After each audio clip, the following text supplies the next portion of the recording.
여러분 안녕하세요. 원성문 목사입니다. 오늘은 14강 할 차례죠. 여러분 그동안 참 많이 잘 달려오셨습니다. 앞으로도 계속해서 하나님의 말씀을 또 배워나갔으면 좋겠습니다. 지금 코로나 상황이어서 우리가 함께 영상으로 이렇게 나누고 있지만 하루속히 함께 모여서 말씀을 나눌 그날을 기대하며 또 기도하면서 소망하겠습니다. 자, 오늘은 14강이죠. 14강 그리스도의 몸인 교회에 대해서 함께 나누는 시간을 갖도록 하겠습니다. 자, 여러분 먼저 교회 용어에 대해서 한번 알아볼까요? 자, 여러분 초대교회는 어떤 교회일까요? 여러분 우리가 교회를 시대로 구분하면 처음 교회가 세워졌을 때의 그 시기, 그러니까 예수님께서 승천하신 이후에, 그러니까 1세기죠. 자세히 말하면 AD 한 30년 정도 예수님께서 승천하신 이후부터 한 4세기까지 있었던 이 시대의 교회를 초대교회라고 부릅니다. 이것은 무엇으로 나누냐면은 로마에서 기독교를 국가의 종교로 공인한 적이 있습니다. 그때부터 유럽이 이제 기독교 국가들이 굉장히 많아졌는데 이전에까지는 굉장한 많은 핍박을 받았죠. 핍박이 있었던 그리고 고통이 아주 극심했던 시기에 있었던 그 교회를 우리는 초대교회라 부릅니다. 자, 그러면 성례는 무엇일까요? 성례라는 것은 무엇이냐면은 예수 그리스도께서 그의 백성과 언약을 맺으시면서 제정하신 기독교 예식을 바로 성례라고 합니다. 짧게 말하면 성찬과 세례, 성찬과 세례를 성례라고 합니다. 여러분 성찬은 무엇인지 아시죠? 성찬은 예수 그리스도께서 흘리신 그 보혈의 피와 그리고 그분이 찢기신 그 살을 기념하여서 우리가 교회에서 예배 때에 주님의 피와 살을 포도주와 떡으로 대신 먹으면서 기념하는 것, 그것을 성찬이라고 하고요. 자, 세례는 무엇입니까? 하나님께서 우리에게 성령을 부어주셔서 중생하여 거듭났을 때에 나의 주인이 내가 아니라 예수 그리스도가 나의 주인으로 내가 확신하고 또 믿을 때 이제 교회에서 예식을 통해서 그 온 공동체 앞에서 나는 이제부터 예수님을 믿는 사람입니다. 나를 교회의 일원으로 받아주십시오. 그것을 딱딱 정하는 예식이 바로 세례입니다. 자, 여러분 은사는 무엇일까요? 은사는 무엇이냐면은 하나님께서 우리에게 값없이 주시는 선물을 바로 은사라고 합니다. 은사에는 아주 다양한 것들이 있습니다. 말씀을 가르치는 은사, 또 전도하는 은사, 그리고 봉사하는 은사, 그리고 자기가 가지고 있는 여러 가지 많은 재능들이 있죠. 그것들을 하나님을 위해서 사용하는 것들을 바로 은사라고 하는 것입니다. 자, 우리 이러한 용어들을 우리 토대로 우리 오늘 교회에 대해서 함께 알아보도록 하겠습니다. 자, 먼저 1번이죠. 우리 주변에는 수많은 교회들이 있습니다. 그렇죠? 그런데 과연 교회란 무엇일까요? 교회를 생각할 때 사람들은 무엇을 가장 먼저 떠올리나요? 한번 나눠봅시다. 자, 여러분 교회라고 생각하면 여러분 생각하는 것이 무엇이 있습니까? 어떤 분들은 우리나라의 밖에 밤에만 보면 아주 빨간 십자가가 그렇게 많이 보이죠. 그죠? 그래서 교회하면 어떤 분들은 십자가 아닙니까? 라고 말하시는 분도 있고, 또 어떤 분들은 교회는 우리가 교회 건물에 가서 예배를 드리지 않습니까? 그래서 어떤 분들은 건물이라고 말하는 분들도 계시죠. 그러니까 뭐 여러 가지 많은 이야기들이 있을 거예요. 교회는 목사님이 대표적으로 있으니까 목사님이 있는 곳, 그것이 교회 아닙니까? 그렇게 말하는 성도들이 있죠. 자, 여러 가지 많은 의견들이 있어요. 자, 여러분들은 교회하면 가장 먼저 떠오르는 것이 무엇입니까? 한번 적어보실까요? 네, 한번 적어보시죠. 자, 과연 교회는 어떤 것일까요? 우리 앞으로 계속 한번 알아가 볼까요? 자, 2번이죠. 어느 날 교회 안에서 일어나는 크고 작은 문제들을 볼 때에 어떤 생각을 하시나요? 그 교회가 진정한 교회가 아니기 때문일까요? 자, 오늘날 여러분 교회가 여러분 매스컴에 많이 오르락내리기도 하죠. 그죠?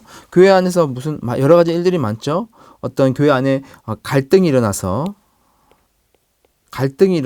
막 서로 싸움을 하는 일들이 있기도 하고, 또 어떤 교회 안에서 도덕적으로 어떤 목사님의 잘못이 드러나기도 하고, 도덕적으로 잘못된 부분들이 드러나기도 하죠. 그 여러 가지 일들이 교회 안에서 일어납니다. 그래서 이러한 크고 작은 문제들이 교회 안에서 일어나기 때문에 이건 교회가 아니지 않느냐. 어떻게 교회 안에서 이러한 일들이 나타날 수 있느냐. 그렇게 해서 교회에 등을 지고 나는 그냥 나 혼자 믿겠다. 가나안 성도, 딱 거꾸로 하면 안 나가 성도. 교회는 안 나가고 나 혼자 믿으면 되지 뭐. 그렇게 그렇게 신앙생활을 하시는 가나안 성도가 우리나라에도 굉장히 많다고 합니다. 몇십만이 된다고 합니다.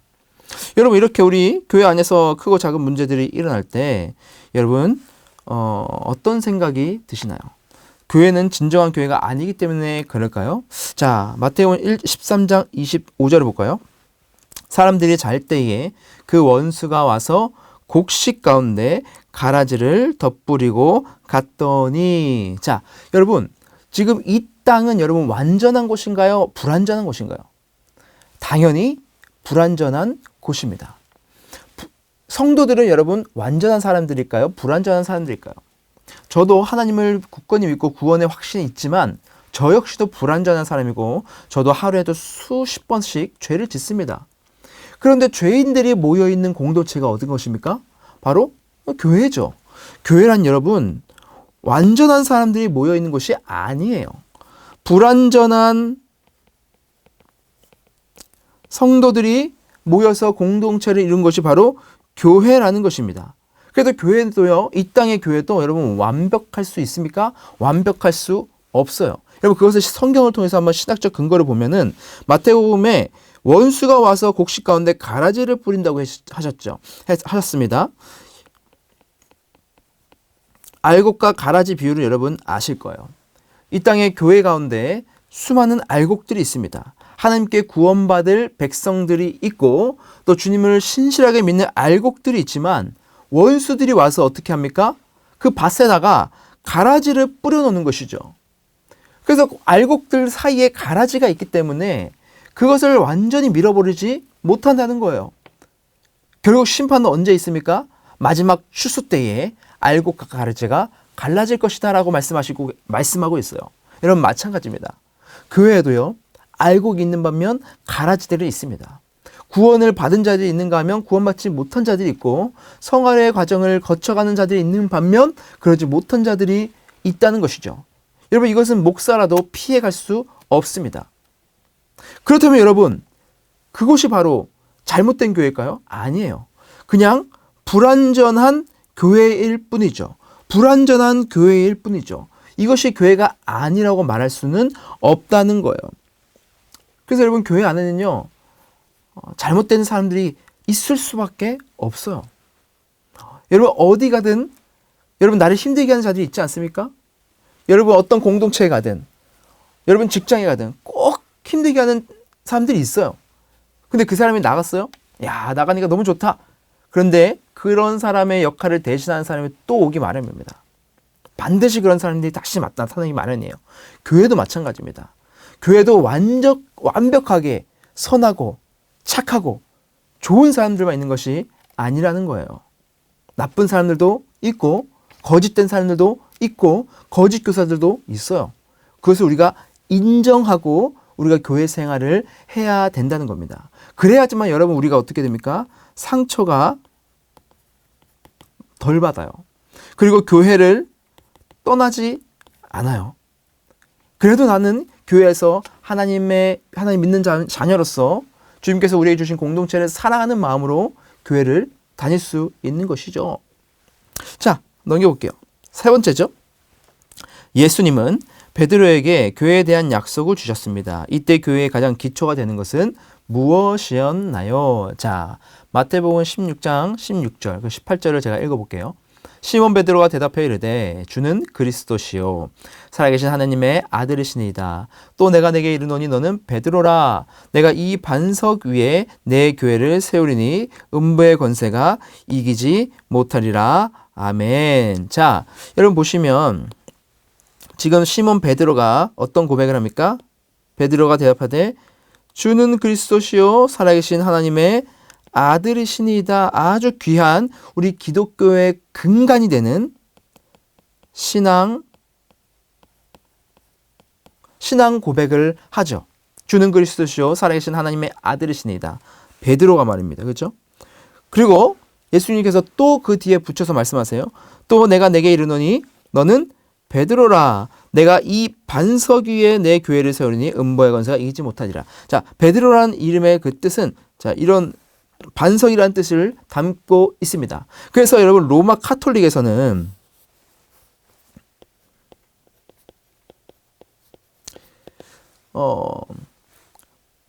베드로에게 베드로가 교회의 중심이다. 그렇지 않습니까? 반석 위에 내 교회를 세우겠다 하셨으니까 이 반석은 베드로니까 베드로 위에 교회를 세운 것이지 않느냐. 베드로가 교회의 기초가 되지 않느냐 이렇게 말하는 거예요. 그러면서 이 베드로의 영이 누구에게 계속 임하는 겁니까? 베드로의 후임들. 그래서 즉 로마 카톨릭의 교황들에게 전해져 내려온다는 거예요. 그래서 곧 교황이 교회의 반석이 된다. 그렇게 지금 논리를 카톨릭에서는 이어갑니다. 그래서 교황의 권위가 굉장히 높다는 것이죠. 근데 여러분 여기서 말하는 이 반석에 교회를 세운다는 말이 베드로에게 그 교회의 권한이 있다는 말일까요? 교황들에게 그 권한이 있단 말일까요? 그것이 아니죠. 그 이전 바로 앞 단락만 보면 알 수 있어요. 어떻게 베드로가 고백합니까? 주는 그리스도시요 살아계신 하나님의 아들이시니이다. 베드로는 예수님이 살아계신 하나님의 아들이라는 신앙의 고백을 했습니다. 그러니까 이 신앙의 고백을 한 사람들이 바로 교회의 기초가 된다라는 것이죠. 그래서 교회는요, 여러분, 예수님을 주님으로 고백하는, 예수님을 하나님의 아들이라고 고백하는 자들의 모임이 바로 교회라는 거예요. 자, 다시. 교회는 주를, 곧 예수를 하나님의 아들이라 고백하는 자들의 모임. 이것이 바로 교회입니다. 교황도 아니고 베드로도 아니에요. 주님을 나의 구주로 하나님의 아들로서 메시아로서 믿는 고백하는 자들의 모든 자들의 모임을 바로 교회라고 하는 겁니다. 그러니까 여러분 교회는 건물입니까? 아니죠. 교회는 단순한 십자가입니까? 아니죠.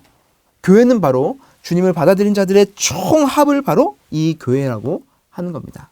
자, 그러면 교회를 이야기할 때에 두 가지로 나눠서 이야기를 할 수가 있어요. 처음에는 보이는 교회, 즉 유형교회죠. 형태가 있는 교회. 그리고 보이지 않는 교회, 즉 무형교회가 있습니다. 두 가지로 나눌 수 있습니다. 자, 이것이 무슨 의미인지 한번 볼게요. 히브리서 12장 23절에 읽어볼까요? 하늘에 기록된 장자들의 모임과 교회와 만민의 심판자이신 하나님과 및 온전하게 된 의인들의 영들과 되어 있죠. 자, 여러분, 하늘에 기록된 장자들의 모임과 교회. 자, 하늘. 지금 이 땅에 있는 교회가 아니라 저 하늘에 기록된 장자들의 모임이 곧 교회라는 말입니다. 우리는 그 교회들을 볼 수 있습니까? 천상에 있는 그 무형교회라고 하죠. 이것을 바로 무형교회라고 하는데 이 무형교회를 우리가 볼 수 있습니까? 보이지 않죠. 우리는 볼 수 없는 교회가 바로 이 무형교회입니다. 그런데 로마 카톨릭에서는 이 무형교회를 강조하지 않아요. 오히려 이 유형교회, 눈에 보이는 교회만을 강조합니다. 자, 그럼 유형교회는 뭘까요? 고린도전서 15장 9절 볼까요? 나는 사도 중에 가장 작은 자라. 나는 하나님의 교회를 박해하였으므로. 자, 누가 박해했죠? 사도 바울이 하나님 예수님을 다메섹 도상에서 주님을 만나기 전에 어떤 자였습니까? 교회를 핍박하는 자였어요. 그런데 사도 바울이 뭐랍니까? 나는 하나님의 교회를 박해한 자다. 그의 눈에는 예수님을 믿는 사람들이 모인 그 눈에 보이는 교회가 하나님의 교회다라고 지금 지칭을 하고 있죠. 즉 이거는 무엇입니까? 유형교회. 우리 눈에 우리 시각에 보이는 교회를 말하는 겁니다. 지금으로 말하면 대구 동신교회 같이 건물이 있고 사람들이 있고 모임이 있는 그런 것을 바로 유형교회라고 하죠. 그리고 뭐 대구 동부교회도 있고 뭐 반야교회도 있고 지역장마다 수많은 교회들이 있죠. 여러분 그것들을 바로 유형교회라고 말하는 것입니다. 그래서 무형교회라는 것은 시대 그리고 시간 공간 이 모든 것을 다 초월하는 것이 바로 이 무형교회고요. 유형교회는 바로 지금 그 신자들이 구성되어 있고 함께 다니는 이런 교회를 유형교회라고 합니다. 이 유형교회는 누가 포함되어 있을 수 있을까요? 아까 말씀드렸듯이 가라지가 포함되어 있겠죠. 지금 우리 교회 안에서도 주님을 정말 믿는 자들이 있는 반면 그렇지 않고 인맥 때문에 나의 장사의 영역을 펼치기 위해서 때문에 나의 그냥 어떤 종교를 하나 그냥 갖고 싶다. 그래서 종교를 그냥 하나 선택하기 위해서 내 마음의 평안을 위해서 내 아내가 가야 된다고 하니까 내 장모님 장인 어른이 결혼 안 시켜준다고 교회 가야 된다고 해서 교회 오는 사람들. 어쩌면 주님을 받아들이지 않는 사람들도 이 유형교회 안에 당연히 있다는 것이죠. 이렇게 교회는 두 가지로 나누어 볼 수 있습니다. 자, 그러면 교회가 가지는 속성들이 있어요. 교회에 가지는 속성을 우리가 성경 구절을 통해서 한번 확인해 볼 텐데, 자, 여러분 교재 보시면 빈칸이 있죠? 자, 첫 번째 빈칸에는 뭡니까? 하나입니다. 교회는 하나예요. 요한복음 17장 22절을 볼게요. 내게 주신 영광을 내가 그들에게 주었사오니 이는 우리가 하나가 된 것 같이 그들도 하나가 되게 하려 함이니이다 했습니다. 자, 교회는 하나가 되어야 합니다. 하나됨을 추구하는 것이 바로 교회여야 한다는 것이죠. 여러분 여기서 말하는 이 교회는 정말 이상적인 교회로 가는 것을 말합니다. 교회는 완벽하게 하나 될 수는 여러분 없어요. 하지만 우리가 교회의 하나됨을 추구하며 나아가야 한다는 것이죠. 그래서 어떤 분들은 교회가 하나도 되지도 않았는데 어떻게 저희 교회야?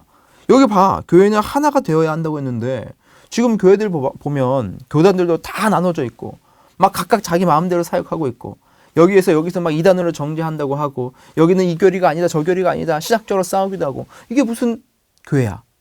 하나됨도 없는데 그렇게 생각할 수도 있어요. 하지만 여러분 그것이 아니라고 말씀드렸죠. 이 땅에 있는 교회는 불완전한 교회다.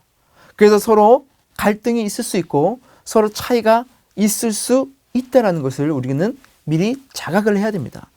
그리고 그럼에도 불구하고 우리는 하나됨을 계속해서 추구해 나아가야겠죠. 자, 두 번째는요 뭡니까? 자, 거룩입니다. 교회는 거룩해야 되죠. 에베소서 5장 27절을 읽어볼게요. 자기 앞에 영광스러운 교회로 세우사 티나 주름 잡힌 것이나 이런 것들이 없이 거룩하고 흠이 없게 하려 하심이라. 자, 영광스러운 교회를 세우시는데 이 영광스러운 교회는 어떤 교회여야 합니까?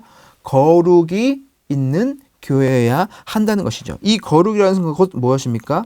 자, 구별됐다라는 것을 말하는 겁니다. 죄와 구별된 것, 세상과 구별된 것, 그것이 바로 거룩이라는 것이죠. 하나님은 거룩의 속성을 가지고 있고 우리에게도 내가 거룩하니 너희도 거룩하라고 말씀하셨습니다. 그래서 우리는요 여러분 거룩을 위해서 나아가야 한다는 것이죠. 로마 카톨릭 우리가 계속 비교하고 있는데 로마 카톨릭은 이 거룩을 어디에서 찾습니까? 외형적인 것에서 찾아요. 외형적인 모습 속에서 거룩을 찾습니다. 그래서 어떤 뭐 교회의 교리라든지 어떤 미사라든지 어떤 무슨 신앙 고백이라든지 이런 것에서만 찾아요. 그래서 죄를 회개할 때도 와가지고 고해성사라는 것을 해야 되는 거예요. 외적인 것이 보여져야 되는 거예요. 그런데 성경은 그렇게 말하지 않죠? 기독교는 그것이 아니죠? 무엇입니까? 주님은 중심을 보느니라. 우리의 마음과 우리의 심령이 먼저 거룩해져야 되고 순전해져야 되는 것이죠. 그것을 통해서 우리의 외적인 삶도 거룩으로 성화된 삶으로 나아가게 된다는 것입니다. 자, 세 번째는 무엇입니까? 그렇죠. 보편적이라는 것이죠. 고린도서 3장 11절 볼까요? 거기에는 헬라인이나 유대인이나 할레파나 무할레파나 야만인이나 스구디아인이나 종이나 자유인이나 차별이 있을 수 없나니 오직 그리스도는 만유시요 만유 안에 계시니라. 아멘. 자, 거기가 어디입니까? 거기는 자, 하나님의 나라겠죠. 하나님의 나라는 어디에 임합니까? 곧 교회겠죠. 자, 교회 안에는 헬라인이나 유대인이나, 여러분 헬라인과 유대인의 차이점 아시죠? 유대인들은 헬라인들을 거들떠 보지도 않습니다. 짐승보다도 못한 불결한 사람들이라고 치부합니다. 그래서 사마리아라는 불길한 땅을 지나갈 때 그 땅을 밟지 않게 해서 돌아가기도 하는 것이죠. 그래서 여러분 유대인이나 헬라인은 하나가 될 수 없어요. 그럼에도 불구하고 헬라인이나 유대인이나 또는 할례를 받거나 할례를 받지 않았거나 야만인이나 스구디안이나 종이나 자유인이나 차별이 있을 수 없다. 그러니까 예수 그리스도 안에서는 모든 사람들이 다 보편적이다. 주 안에서는 차별이 있을 수 없다는 것이죠. 모든 사람들은 다 교인이 성도가 될 수 있다라는 것입니다. 그래서 우리 교회는 누구는 예수님을 믿을 수 있고 누구는 예수님을 믿을 수 없어. 그렇게 말하면 절대 안 된다는 것이죠. 겉모습이 화려하지 않아도 지식이 없어도 가진 것이 없어도 주님을 믿는 것에서는 차등이 차별이 없다는 것이죠. 그게 바로 보편성입니다. 자, 그러면 이제 교회가 정말 교회답기 위해서는 세 가지 표지, 증표 혹은 외적인 특성 있어야 합니다. 성경 구절을 통해서 확인해 보세요. 자, 여러분 참된 교회를 분별하기 위한 세 가지 기준을 지금 제가 말씀을 드린 겁니다. 자,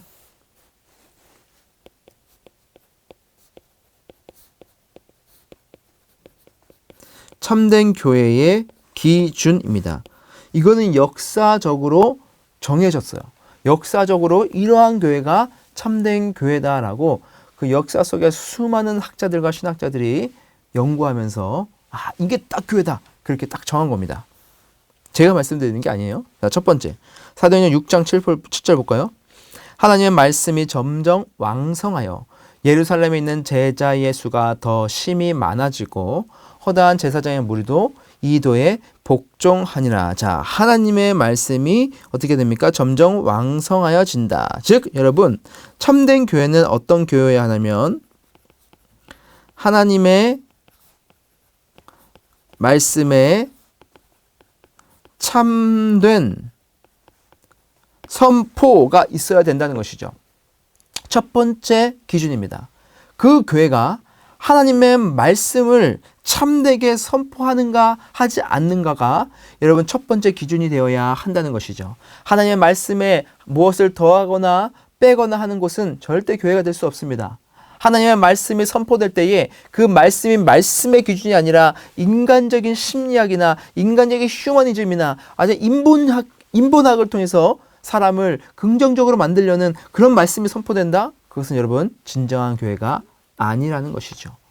하나님의 이 말씀이 비록 유머가 좀 떨어져도 좀 재미가 없어도 좀 지루한 것 같아도 그것이 하나님의 말씀이라면 하나님의 말씀이 올바르게 선포가 되고 있다면 여러분 그것은 교회라는 것입니다. 그래서 여러분 너무 말씀을 재밌게 하고 말씀을 너무 막 좋다고 하고 막 너무 은혜롭게 해서 여러분 교회를 여기 가보자 저기 가보자 정말 참새처럼 철새처럼 그렇게 교회를 옮겨 다니는 것은 하나님 보시기에 절대 좋은 모습이 아닙니다. 하나님의 한 교회에서 하나님을 위해서 진득하니 정말 이 교회가 하나님의 말씀을 정말 온전하게 안전하게 선포되고 있는 교회라면 이런 그 교회에 충성을 다하는 것이 우리 교회, 우리 신자의 모습이 되어야 한다는 것이죠. 자, 첫 번째는 하나님의 말씀에 참된 선포입니다.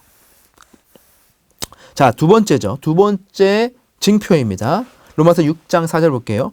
그러므로 우리가 그의 죽으심과 합하여 세례를 받음으로 그와 함께 장세되었나니 이는 아버지의 영광을 말미암아 그리스도를 죽은 자 가운데서 살리심 같이 우리로 또한 그 생명 가운데서 생하게 하려 함이라. 아멘. 자, 두 번째 징표는 성례의 바른 집행입니다. 자, 첫 번째는 하나님의 말씀이 온전히 선포되는 거죠. 참된 선포죠.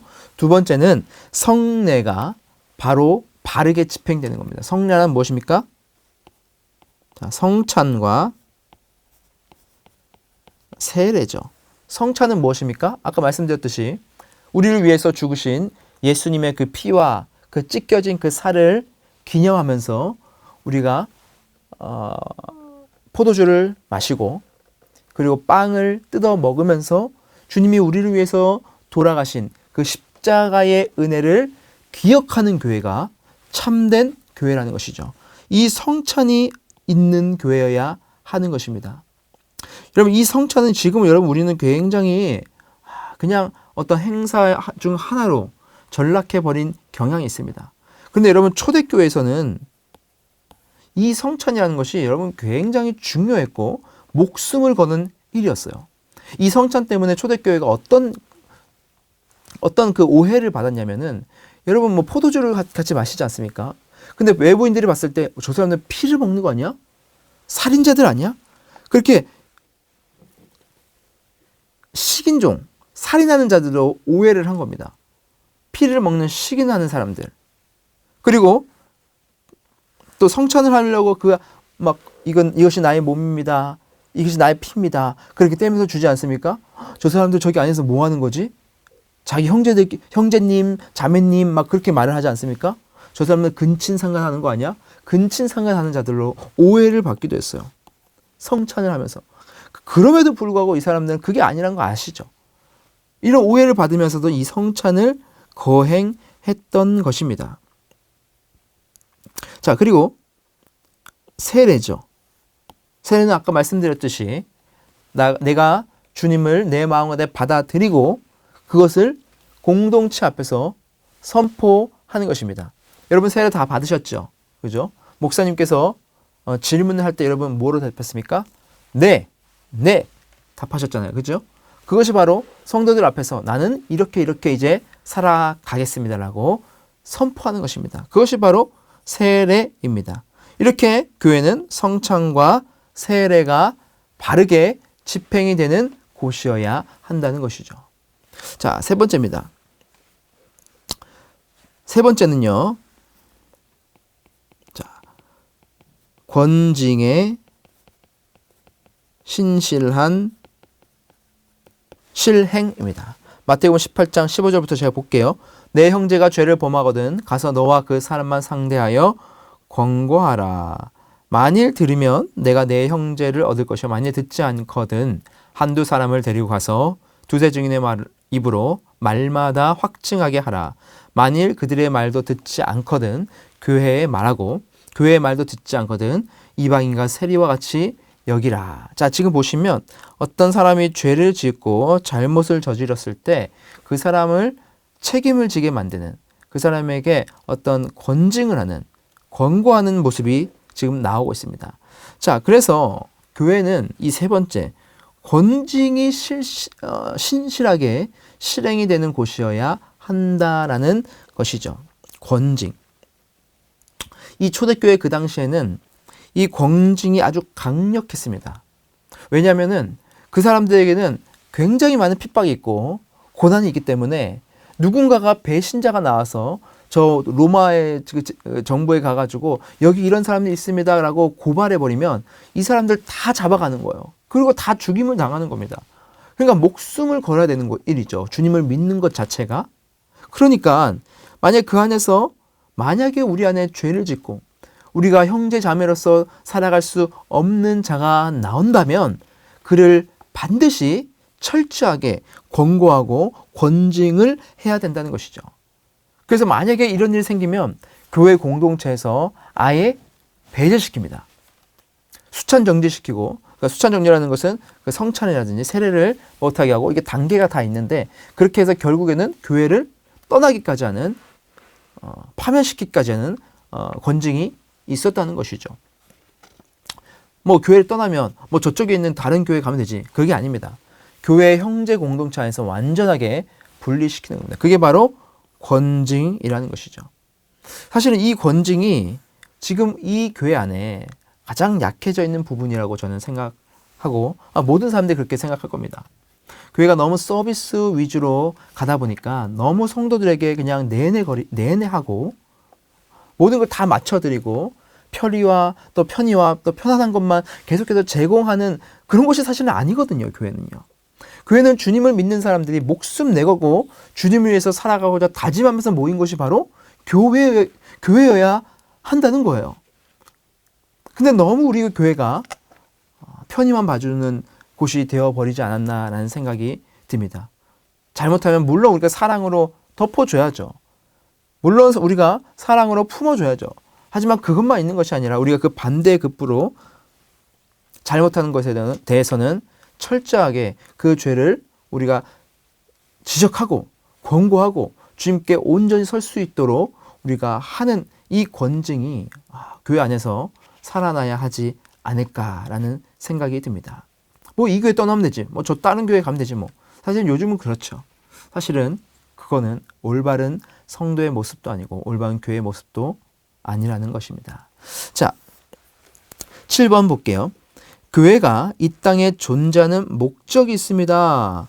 성도들은 교회를 통해 어떤 일을 해야 될까요? 각 성경 구절을 통해서 빈칸을 채워보세요. 자, 여러분 교회가 이제 이 땅에 존재하는데 유언교회가 존재하지 않습니까? 그럼 이 교회는 어떤 일을 해야 할까요? 여러분 여기서 우리가 생명사역을 우리가 또 볼 수 있습니다. 여러분 생명사역에는 5대 분야가 있습니다. 우리가 5대 분야가 있는데 뒤에서 볼 텐데 자, 이 5대 분야를 담임 목사님께서 신학화하는 작업을 했어요. 그냥 어떤 이 존재 목적을 그냥 하는 것이 아니고 성경의 배경에 맞춰서 우리 교회가 해야 될 5가지 목적을 성경의 근거에서 신학화 작업을 한 겁니다. 그것이 바로 무엇이냐면 바로 이거예요. 5대 사역. 첫 번째 무엇이죠? 선교와 전도를 하는 겁니다. 선교와 전도를 통해서 어떻게 되죠? 이제 사람들이 예배에 참여하게 되죠. 누군가를 전도했어요. 야, 우리 교회 한번 와보자. 그럼 교회 오면 처음에 어디 갑니까? 예배를 드리지 않습니까? 선교와 전도를 통해서 예배로 들어갑니다. 예배를 드리고 나서 조금 더 교회에 깊이 들어오면 이제 교회 사람들과 1명, 2명 만나게 되고 인사를 하게 되고 또 교제를 하게 되죠. 그래서 교제까지 합니다. 그리고 사랑방을 하게 되고 그렇게 되죠. 그러면서 이제 어떻게 됩니까? 이제 너가 우리 교회 좀 더 친해졌으니까 잘 들어왔으니까 우리 같이 친하니까 야 내가 교육받아 보니까 훈련받아 보니까 너무 좋더라. 내가 성장하더라. 그래서 교육과 훈련까지 들어갑니다. 그리고 나서 교육과 훈련을 받은 사람들이 이제 교회 곳곳에 흩어져서 교회를 위해서 봉사를 하고 사역을 하는 것이죠. 바로 이게 5대 사역이에요. 이것이 바로 교회의 목적입니다. 자, 하나하나 볼까요? 첫 번째 마태복음 28장 19절에 보면 이렇게 돼 있죠. 그러므로 너희는 가서 모든 민족을 제자로 삼아 아버지 아들과 성령의 이름으로 세례를 베풀고 자 예수님께서 이제 이 땅 가운데서 모든 사역을 마치시고 하늘로 올라가시면서 우리에게 주신 명령이 있어요.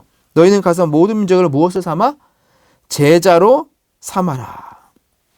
예수님의 제자로 삼아라. 그러기 위해서 어떻게 해야 됩니까? 우리가 전도와 선교를 해야겠죠.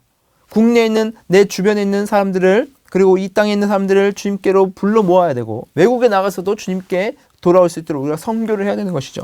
그게 바로 선교와 전도입니다. 첫 번째 목적이죠. 자, 두 번째 목적은 모든 성도는 하나님께 예배를 드려야 됩니다. 교회 안에 있는 모든 성도들은 주님을 예배해야 돼요. 요한복음 4장 23절을 읽어볼까요? 아버지께 참되게 예배하는 자들은 영과 진리로 예배할 때가 오나니 곧 이때라. 아버지께서는 자기에게 이렇게 예배하는 자들을 찾으시느니라. 아멘. 아버지께 참되게 예배하는 자들이 있어야 한다는 것이죠. 우리는 교회 안에서 가장 중요하게 여겨야 될 것 중에 하나가 우리의 예배를 온전하게 주님께 영광 돌리며 예배를 올려드려야 한다는 것입니다. 자, 세 번째는 모든 성도는 무엇을 해야 된다고요? 그렇죠. 교제를 해야 됩니다. 사도행전 2장 42절을 보시면 그들이 사도의 떡을 받아 서로 교제하고 떡을 떼며 오로지 기도하기를 힘쓰니라. 아멘. 자, 초대교회의 모습은 어떤 모습이었냐? 그들이 사도들의 가르침을 받아 말씀을 들었을 때에 교제했다고 했어요. 그리고 떡을 같이 뗐다고 했어요. 그리고 함께 또 기도하기에 힘썼다고 했습니다. 그래서 여러분 교회에 와서 예배만 드리고 가는 것은 교회를 반만 아는 겁니다. 교회의 목적대로 반만 살아가는 거예요. 우리가 교회에 오셨을 때에 교제가 있어야 됩니다. 여러분, 예배는 하나님과 우리 사람과의 관계 속에서 있는 것이 바로 예배라면 사람과 사람과의 옆으로의 관계 속에서 있는 것이 바로 무엇입니까? 바로 교제라는 것이죠. 교제. 이 교제를 통해서 이 땅에서 하나님의 나라를 조금이나마 경험하여 나가는 것이죠. 그래서 서로 교제하고 서로를 떡을 떼는 일들을 이 땅 가서 해야 되는 겁니다. 그래서 여러분, 사랑방 굉장히 중요합니다. 사랑방 안에서 서로가 서로의 이야기를 나누고 하나님의 말씀으로 우리가 말씀을 나누면서 저 사람이 믿는 하나님은 이런 하나님이었구나. 저 사람이 만난 하나님은 이런 분이었구나. 내가 없는 하나님을 저 사람은 만났구나. 나의 이러한 신앙적인 모습이 저 사람을 보니까 잘못되었었구나. 이런 것들을 계속해서 사람과의 교제를 통해서 교정해 나가는 겁니다. 그래서 우리는 교제가 반드시 필요한 거예요. 교제를 하지 않으면 여러분, 나만의 신앙에 빠질 수가 있어요. 그것이 잘못됐는지 잘못되지 않았는지 확인도 못한 채 잘못된 나만의 신앙에 빠질 수 있다는 겁니다. 그래서 여러분, 교제가 굉장히 중요하다. 물론 이 안에는 여러분 행복하고 기쁨이 가득하죠. 주 안에 교제하는 것은 행복합니다. 기쁨이 가득해요. 그러나 사람들이 모여있는 것이기 때문에 때로는 어려울 수 있어요. 그리고 불편할 수도 있습니다. 때로는 갈등이 있을 수도 있어요. 하지만 여러분, 이것을 내가 싫다고 피해버리면 우리는 거기까지인 겁니다. 우리가 부딪히면서 이 사람들과의 관계 속에서도 하나님 안에서 용서하는 법을 배우고 하나님 안에서 사랑하는 법을 배우고 하나님 안에서 품는 법을 배우고 정말 남을 아무리 찔러도 그 사람을 품고 가는 사람이 있구나라는 것을 보면서 성장하는 것이죠. 여러분, 너무나 중요한 겁니다. 자, 네 번째, 모든 성도는 하나님의 말씀대로 살도록 교육과 훈련을 해야 한다. 마태복음 28장 20절에 내가 너희에게 분부한 모든 것을 어떻게 하라? 가르쳐 지키게 하라 말씀하고 있죠. 여러분, 우리가 우리의 신앙생활이 더 한 단계 업그레이드 되기 위해서는 교육을 받으셔야 되고 훈련을 받으셔야 됩니다. 우리 교회에서는 이 교육과 훈련을 세 가지로 나눠서 말하고 있어요. 첫 번째는 여러분, 양육입니다. 양육은 뭡니까? 아주 초기 단계의 교육을 말해요. 우리 교회 세가족 교육 같은 것이 있겠죠? 그것을 여러분 양육이라고 합니다. 두 번째는 여러분 교육이라는 단어입니다. 교육이라는 단어는 하나님의 말씀을 정보를 전달하는 수준이에요. 그러니까 우리의 지식이 높아지는 거죠. 배우는 거예요. 아, 말씀은 이렇구나. 아, 말씀은 이렇구나. 베스트 성경 대화 들으니까 아, 성경에 이런 부분은 이런 말씀이었구나. 알아가는 거죠. 그것이 바로 교육입니다. 세 번째는요, 뭐냐? 훈련입니다.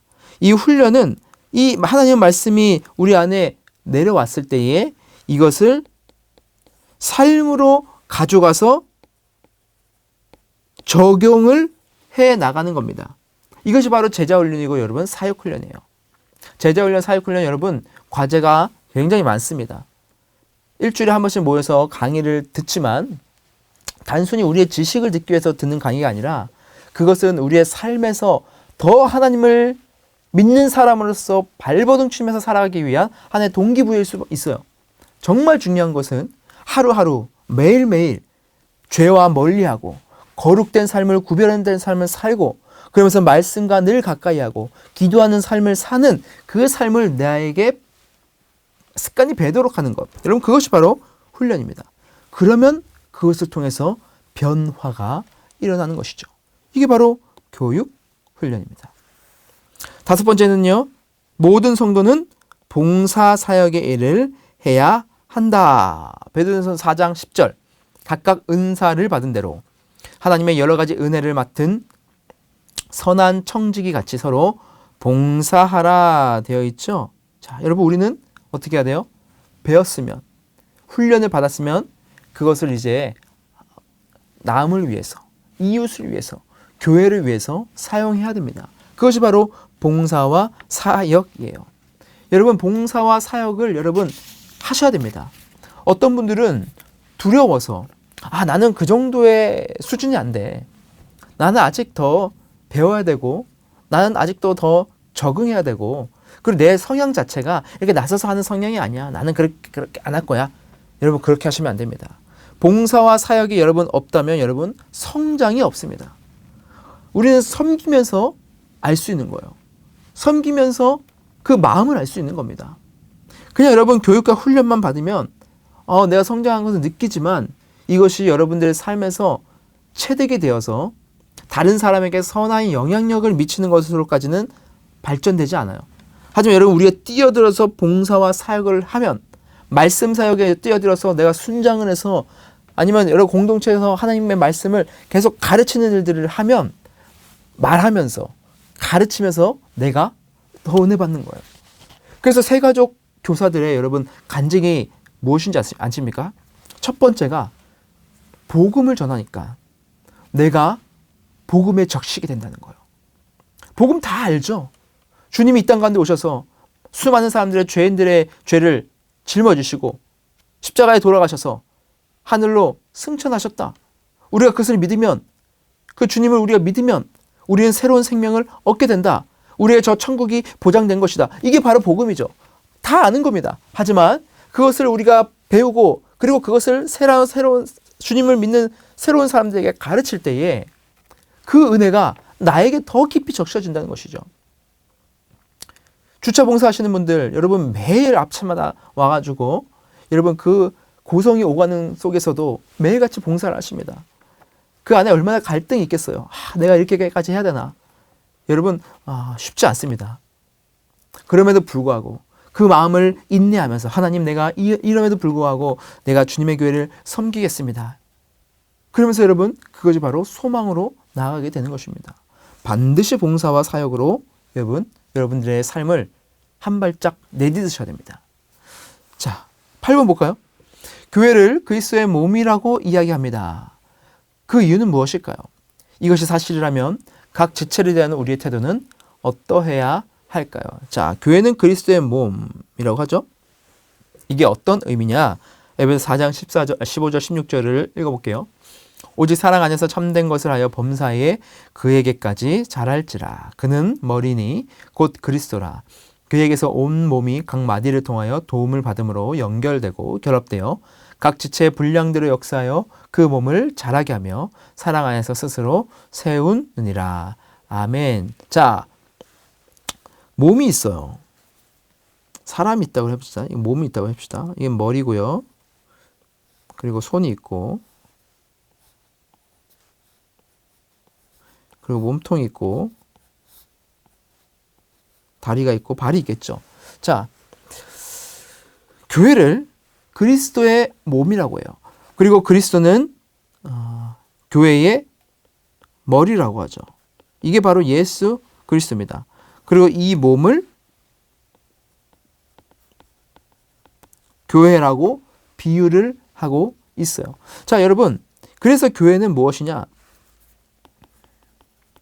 유기체라고 합니다. 유기체. 그러니까 딱딱딱딱 끊어져 있는 어떤 기계 같은 것이 아니라는 거죠. 왜요? 여러분, 만약에 손이 아파봐요. 손이 아프면 어디가 아픕니까? 온몸이 다 아프죠. 발가락이 아프면 온몸이 다 아픔을 느껴요. 배가 아파도 온몸이 아픔을 느낍니다.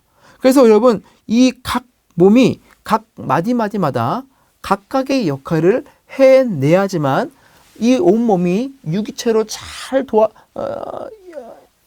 움직여갈 수 있는 거죠. 교회도 마찬가지라는 겁니다. 우리는요, 교회의 몸으로서 각각의 지체가 되어 있어요. 어떤 분은 교회에서 코의 역할을 하고, 어떤 분은 눈의 역할을 하고, 어떤 분은 입의 역할을 하고, 어떤 분은 귀의 역할을 하고, 어떤 분들은 배의 역할을 하는 겁니다. 각각의 은사에 맞게 말이죠. 그래서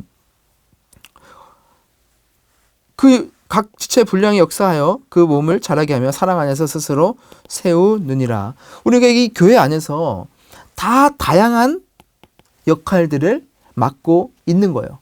그런데 다양하지만 손가락 있고 발가락 다 다르지만 무엇입니까? 결국은 하나인 거예요. 그래서 교회의 신비는 무엇이냐면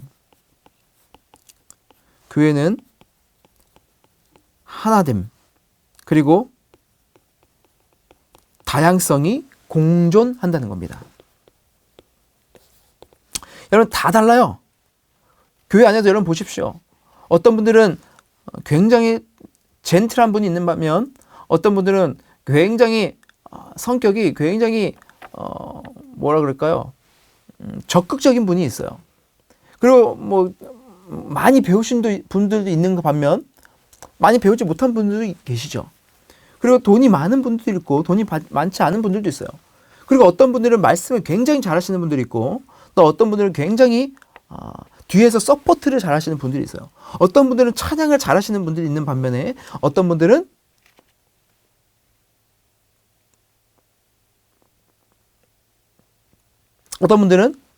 몸으로 때우는 거를 굉장히 잘하시는 분들도 계시죠. 다 다르다는 겁니다. 그리고 그것뿐만이 아니고 각각의 자라온 환경도 달라요. 가정 배경도 달라요. 그리고 좋아하는 것도 다르고 싫어하는 것도 다르고 다 다릅니다. 그런데 그 다양한 사람들이 모여서 어떻게 되는 거예요? 교회의 하나됨을 이루어 가는 겁니다. 그게 바로 교회예요. 교회는요, 어떤 목적도 어떠한 이유도 없어요. 세상의 공동체는 다 이유와 목적이 있습니다. 어떤 동호회에 들어가려면 자전거를 좋아해요. 그럼 자전거를 좋아하는 그 목적으로 모이는 거죠. 회사라면은 돈을 벌기 위한 목적으로 모이는 거죠. 그런데 교회라는 것은 단순히 딱 하나입니다. 바로 예수 그리스도를 믿는 믿음 안에서는 모든 사람들이 다 하나됨을 누릴 수 있다는 것이죠. 아무리 다양해도 헬라인이나 유대인이나 종이든지 자유인이든지 상관없이 남자나 여자나 상관없이 하나됨을 누릴 수 있다는 것이죠. 이것이 바로 교회라는 것입니다. 자, 교회는 여러분 이 땅의 전도와 예배, 교제, 훈련, 섬김 공동체로 존재해야 합니다. 우리는 그리스도의 몸인 교회의 각 지체대로 각 사역에 헌신해야 합니다. 자신이 가장 약한 사역의 분야가 어디인지 이를 위해서 어떻게 노력할 것인지 한번 서로 나누어 봅시다. 자, 여러분 한번 오늘 생각해 보십시오. 내가 교회의 이 교회라는 공동체의 한 지체로서 내가 가장 약한 부분은 어딜까? 그리고 내가 이것을 위해서 어떤 노력을 해야 되고 내가 어떻게 교회를 위해서 섬겨야 될지 헌신해야 될지 이런 것에 대해서 한번 고민해 보는 시간을 가지셨으면 좋겠습니다. 전도, 예배, 교제, 훈련, 섬김 있죠. 자, 여러분들이 필요한 것은 어떤 것인가 한번 체크해 보시고 그쪽을 더 기도하면서 여러분 더 발전시켜 보시는 여러분들이 되었으면 좋겠습니다. 자, 오늘 여러분 너무 수고 많으셨고요. 자, 9번도 여러분 한번 고민해 보시고 이것을 통해서 한번 같이 여러분 그 소그룹 안에서 나누어 보는 시간을 가지기를 바랍니다. 자, 그럼 여러분 너무 수고하셨고요. 다음 주에 뵙도록 하겠습니다. 감사합니다.